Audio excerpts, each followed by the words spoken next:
Bonjour, bonjour, bienvenue par ici. Alors, je suis ravie vraiment de vous accueillir aujourd'hui pour partager avec vous cette conférence autour de la compréhension et de l'accompagnement des enfants atypiques.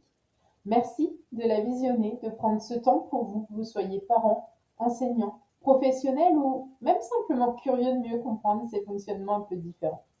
Alors, qui suis-je? Je m'appelle Nadège Touzin, je suis coach certifiée et auteur spécialisée dans le domaine des émotions, de l'hypersensibilité, des neuroatypies. J'ai également été enseignante pendant plus de 11 ans en école maternelle et élémentaire, ce qui me permet aujourd'hui de croiser deux regards, celui du terrain éducatif et celui de l'accompagnement émotionnel. Alors, si j'ai à cœur de parler des atypies, c'est parce que derrière les étiquettes, il y a surtout des enfants, des familles, des enseignants, souvent fatigués, parfois démunis, et toujours quand même animés par l'envie de bien faire. L'objectif de cette conférence, c'est pas de poser des diagnostics, c'est pas ce qu'on fera, mais c'est de mieux comprendre, de mettre du sens sur certains comportements et surtout de vous proposer des pistes concrètes pour le quotidien. Donc je tiens maintenant à le dire et je le répéterai. Vous n'êtes pas seul et vous faites déjà de votre mieux. Concrètement, aujourd'hui, les objectifs un peu plus précis de cette conférence, ça va être de mieux comprendre ce que recouvre le terme atypique, d'identifier certains signes qui peuvent interpeller et de réfléchir ensemble à des pistes d'accompagnement à la maison comme à l'école. Et bien sûr, de garder un espace pour vos questions, vos partages et vos expériences. Et ça, on y reviendra tout à la fin. Donc, n'hésitez pas à mettre pause, à noter si quelque chose n'est pas clair et je vous partagerai en fin de vidéo la façon de faire pour me poser vos questions. Sachez qu'il n'y a pas de questions bêtes. Et souvent, quand une personne se pose une question, d'autres la partagent aussi. Ça me permet, moi, de pouvoir répondre au plus grand nombre. C'est parti, on y va, tranquillement. Alors, quand on parle d'atypie, on parle avant tout d'un fonctionnement. Un fonctionnement qui sort de la norme majoritaire. Ça peut concerner la manière d'apprendre, la façon de penser, la gestion, la régulation des émotions, le rapport aux autres, mais aussi le rythme de développement. Alors, être atypique, c'est pas être moins que, c'est pas être plus problématique, c'est fonctionner autrement. Et c'est souvent ce qui pose difficulté. C'est pas le fonctionnement de l'enfant lui-même qui nous embête, mais l'inadéquation entre ses besoins et l'environnement dans lequel il évolue. C'est ça qui va être un petit peu plus difficile à gérer au quotidien. Alors, on revient d'abord sur les caractéristiques des enfants à haut potentiel. Les enfants à haut potentiel, souvent on les associe à l'idée que ce sont des enfants très intelligents, qui vont tout réussir facilement. En réalité, c'est pas trop ça. C'est un peu plus nuancé quand même. On observe souvent chez eux en effet une grande curiosité intellectuelle, une rapidité de compréhension, une pensée qui part un peu dans tous les sens. On l'appelle parfois pensée en arborescence. On va observer aussi une créativité importante et très fréquemment, le petit point qui fâche, c'est qu'il y a cette hypersensibilité émotionnelle. C'est pas chez tous les HPI, mais c'est chez une grande partie des HPI. Et quand il y a cette hypersensibilité émotionnelle, on va avoir des enfants face à nous qui ressentent tout, très fort. Des émotions, des injustices, des remarques, des ambiances, tout ça, ça va venir les chambouler. Et des fois, ils vont avoir un peu de mal à réguler ce point-là. Donc là, ça va être important d'aller y travailler. Ils ont aussi, ces enfants, un besoin de stimulation. Leur sens critique, leur tendance à questionner, ça peut parfois être mal compris. Alors ils vont s'ennuyer, ils vont se désengager, ou au contraire, se montrer très exigeants envers eux-mêmes. Et derrière un enfant difficile ou un enfant de l'opposition, il y a juste parfois un enfant en décalage. On va passer aux troubles 10. Alors, je ne les ai pas tous recensés, j'ai pris ceux qui sont les plus courants. Et les troubles 10, ce sont les troubles spécifiques aux apprentissages. Ils ne sont pas liés à un manque d'intelligence ou non plus à un manque de motivation. Par exemple, si on prend l'exemple de la dyslexie, l'enfant peut être très très intelligent mais avoir des difficultés dans l'apprentissage de la lecture et du langage écrit. Un enfant dyspraxique, il peut savoir exactement ce qu'il veut faire, mais il va avoir des difficultés à coordonner le moteur, le geste à l'idée. Un enfant dyscalculique, il peut être en très grande difficulté avec les nombres, Parce que c'est ça le problème. Les concepts mathématiques, les calculs vont lui poser problème et puis peut-être que dans les autres domaines, il n'y aura rien. Ce sont des enfants qui doivent fournir énormément d'énergie pour des tâches qui semblent simples pour d'autres. Et sans adaptation, ça peut générer beaucoup de fatigue, beaucoup de découragement et une assez importante baisse de l'estime de soi.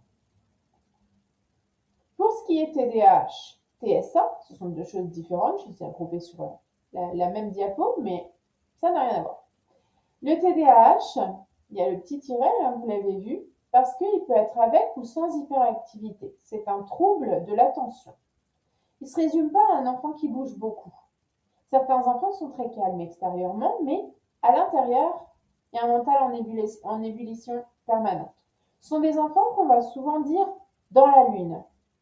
Ok, parce qu'ils sont calmes, ils vont voir un peu, ils vont décrocher et regarder ce qui se passe autour. Mais c'est pas que ça, c'est vraiment une difficulté à être attentif sur le long terme. Il y a parfois de l'impulsivité, parfois de l'agitation, mais pas toujours. Ils peuvent avoir bien entendu des difficultés à se concentrer, une grande sensibilité à l'environnement, comme je l'ai dit tout à l'heure, et une impulsivité dans les émotions. Ça c'est en général le lot qu'on trouve avec le TDAH. Pour le TSA, le trouble du spectre de l'autisme, ça regroupe un large spectre de fonctionnement. Chaque enfant autiste est différent. Certains auront surtout des difficultés dans les interactions sociales, d'autres auront un besoin important de routine, de repères ou peut-être même des intérêts spécifiques. Ce qu'il est important de retenir, c'est que pour le TSA, il n'y a pas un seul profil type. Vraiment, un enfant qui a le trouble du spectre de l'autisme ne ressemblera pas à un autre. Alors, dans le quotidien, ça va impacter forcément, ça va impacter à l'école, l'ennui, le décrochage, le rejet, l'incompréhension. Ça va impacter à la maison, la fatigue, les tensions, les crises émotionnelles. Ça va avoir aussi un impact sur l'enfant lui-même et sa construction. Les doutes, une perte de confiance, un sentiment de ne pas être comme les autres. Et puis ça peut aussi créer des choses chez les parents, du stress, de la culpabilité, un sentiment d'isolement, parfois même un épuisement émotionnel. Si vous vous reconnaissez là-dedans, c'est normal. Accompagner un enfant atypique, ça demande beaucoup d'énergie. Je me répète, mais vous n'êtes pas seul. Alors, on a fait le tour. On est allé voir un petit peu les définitions de toutes ces atypies, remettre un peu le cadre. On va maintenant aller voir comment on fait pour les reconnaître et accompagner ces enfants atypiques. Alors, il y a des signes révélateurs, des signes qui doivent alerter. Par exemple, des résultats scolaires qui vont pas être égaux, qui vont être un peu anarchiques.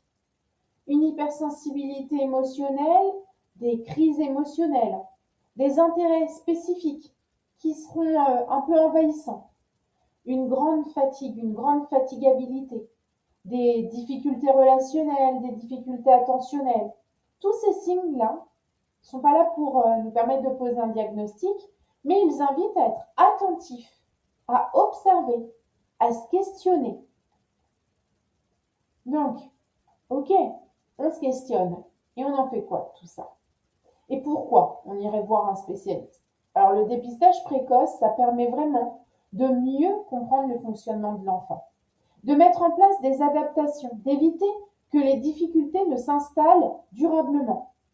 Alors pour ça, je vous ai fait un petit rappel là du qui fait quoi. Le psychologue pour le test HPI, le TDAH, le neuropsy pour les troubles 10, l'orthophoniste pour les troubles de langage et donc pour certains troubles 10. Et en cas de doute, on fait quoi? En cas de doute, on peut se diriger vers son médecin traitant ou vers un pédopsychiatre qui sauront de toute façon nous rediriger. Et ça, c'est essentiel, c'est de ne pas rester seul. Alors, pour conclure là-dessus, c'est souvent un parcours très long. C'est souvent un parcours qui peut même être décourageant. On ne tombe pas toujours sur la bonne personne du premier coup et c'est normal. C'est la patience qui va nous aider tout au long du chemin. Elle en fait partie malheureusement. Vraiment, ne vous découragez pas parce que trouver le bon interlocuteur, c'est un travail de patience. Ça demande du temps et c'est ok. Alors, ok, on dépiste, on fait quoi après ça? Qu'est-ce qui se passe? Les parents et les enseignants vont se retrouver face à des défis. Le défi de comprendre des comportements qui peuvent parfois être déroutants, de trouver des solutions adaptées, de maintenir un cadre tout en respectant des besoins spécifiques de ces enfants atypiques. Et puis, il va falloir aussi gérer sa propre fatigue émotionnelle. Parce que finalement, si on prend pas soin de nous, on ne va pas pouvoir prendre soin des enfants. Donc, vous avez le droit de ne pas tout savoir, vous avez le droit de demander de l'aide et c'est même une super idée. Il y a des stratégies d'accompagnement, à la maison comme à l'école. Il y en a plein. Ça peut être mis en place à la fois à la maison et à l'école ou seulement sur un des deux lieux pour soutenir les enfants atypiques. On n'est pas obligé de mettre la même chose en place des deux côtés. Des fois, l'enfant n'en aura pas besoin. Donc, il va falloir adapter sans surprotéger, valoriser les forces plutôt que d'aller dire ah, tu sais pas faire ça. Respecter le rythme de l'enfant et favoriser un climat sécurisant et prévisible. Ça, c'est les 4 points dont il faut se rappeler quand on met quelque chose en place. Et puis, on va pouvoir adapter à sa façon. C'est-à-dire que on va avoir des activités d'apprentissage qui vont être peut-être un peu différentes. Un seul exercice aura plusieurs versions, adaptées au niveau de compréhension et aux besoins spécifiques de l'élève. À la maison, on peut aussi essayer de diversifier, surtout quand on apprend les leçons. Si l'enfant a l'impression de refaire la même chose qu'à l'école, ça le barbe, donc il va avoir besoin d'être stimulé. On va pouvoir changer un petit peu, alterner les supports visuels, faire des tableaux, des diagrammes, des schémas, utiliser des images, des vidéos, pour aider l'élève à mieux comprendre des concepts qui pour lui vont être plus ou moins abstraits.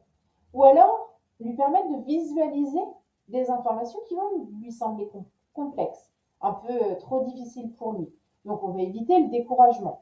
Pour éviter le découragement, on peut passer par l'encouragement. C'est-à-dire qu'on ne va pas focus exclusivement sur les choses qui sont difficiles pour l'enfant, on serait tenté de le faire, de dire bah, mais si on focus sur sa difficulté, ça va s'améliorer.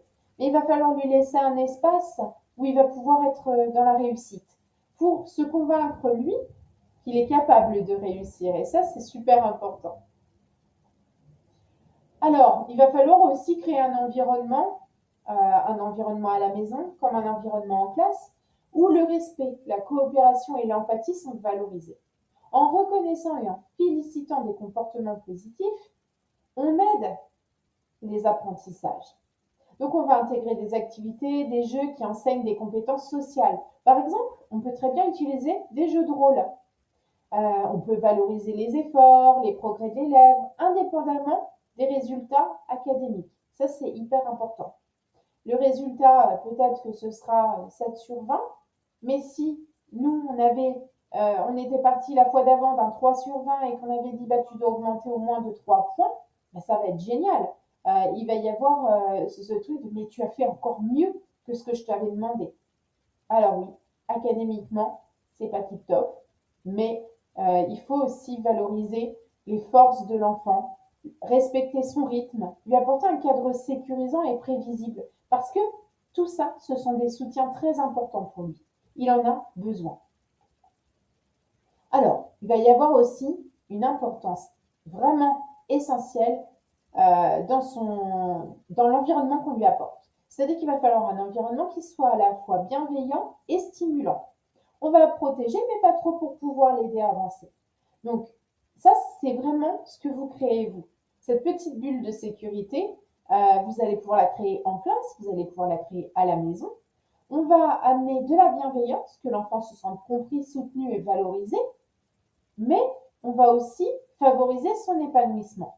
Donc, lui offrir des opportunités d'apprentissage adaptées à ses besoins pour lui permettre, globalement, de continuer à évoluer.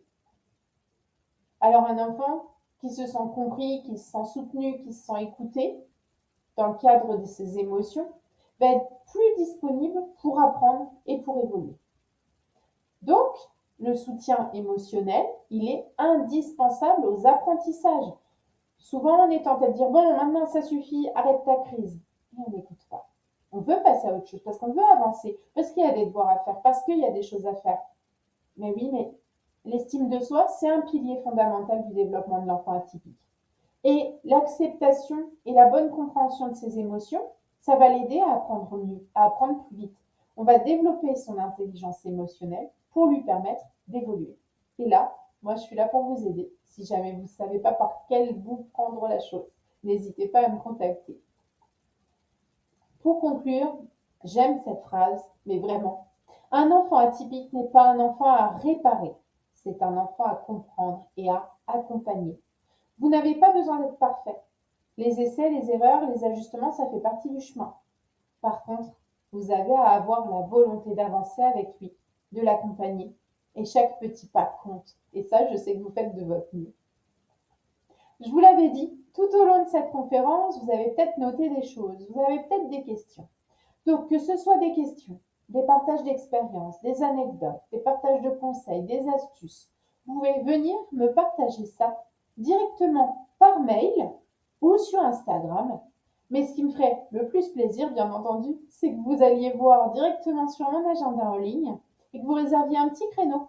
Parce que comme ça, on pourra échanger de vive voix et c'est toujours beaucoup plus facile de vous répondre dans ces cas-là. Ça n'oblige pas à opter pour un accompagnement derrière, c'est une rencontre informelle, on prend le temps ensemble et c'est toujours très agréable. Merci beaucoup, merci pour votre pleine présence, pour peut-être cette participation à l'amélioration de ce que je propose par les échanges qu'on va créer ensemble, ou même merci pour votre silence, mais voilà, vous avez été là jusqu'au bout et je vous encourage vivement à mettre en pratique ce qu'on a vu ensemble, à essayer, à vous donner le droit de vous tromper parce que c'est comme ça qu'on avance. J'aimais bien afficher dans ma classe dès le début d'année, quand je me plante, je pousse. Parce que oui, une petite graine, on la plante, on la laisse grandir. Et nous, on a le droit de se planter aussi. C'est ok, c'est comme ça. Je vous souhaite le meilleur pour la suite à vous et à vos grands et petits atypiques. Et je vous dis à très vite.